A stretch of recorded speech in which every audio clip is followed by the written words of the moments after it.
Сатып алғанда сирақты бүтіндей алмау керек. Міне. Бүйтіп жіліктеп кестіріп алу керек. Қосымша ортасынан кесеміз.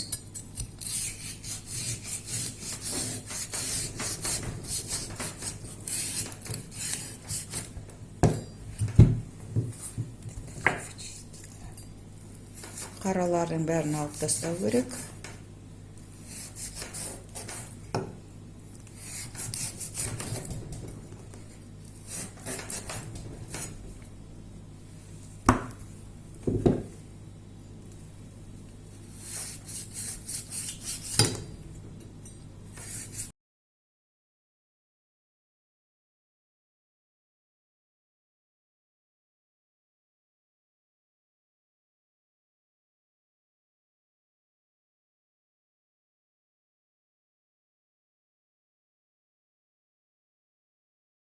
Жіліктеп, кесіп, жуып, тазалап, қараларының бәрін алып тастадық.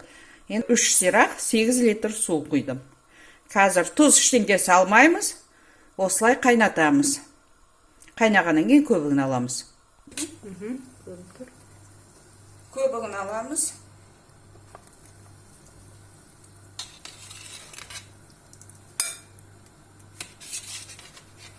Жатыр. Қазір енді міне пияз жуып тазалап аласыздар, түбін алып тастайсыздар. Пиязымызды қабығын аршымай жуып салдық. Сорпамыз сонда мөп-мөлдір таза болады.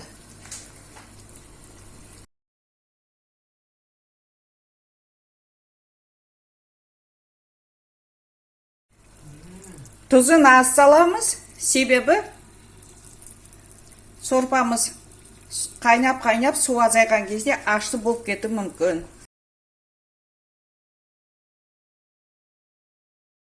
Басып қойып пісіреміз. Сорпамыз тек қана ақырын бүлкілдеп қайнап жатыр.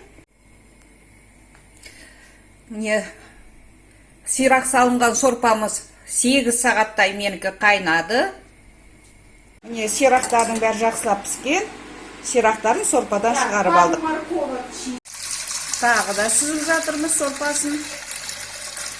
Сорпасы таза болу керек, мөлдір болу керек. Сондықтан марле салып, тағы да сорпасын сүзіп, енді отқа қайтадан қоямыз. Енді үстіндегі майын алып тастаймыз. Холодецке үстіндегі майының қажеті жоқ. Сәбіз салып пісіріп аламыз. Қатты емес, кішкене. Жартылай пісіреміз.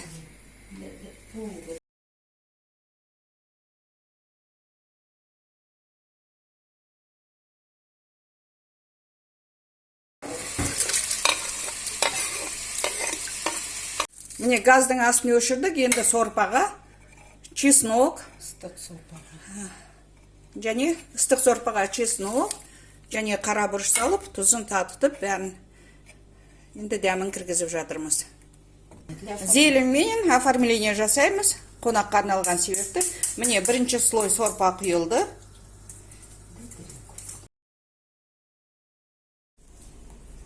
Міне әсемдеп өрнектеп, жұмыртқа, сәбіз, жаңағы жапырақтарымызды бәрін салып өрнектеп алдық. Екінші рет үстіне сорпа құйып, міне далаға қатыруға тағы да шығардым.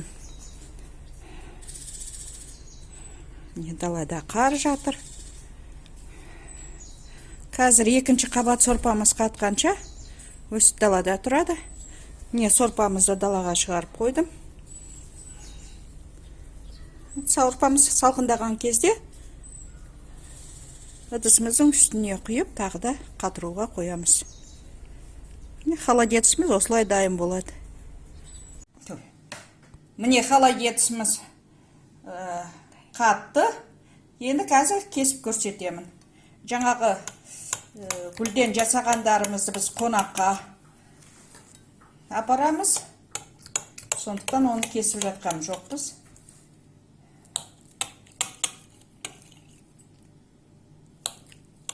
Біреуін вилкамен тарелкаға алсам.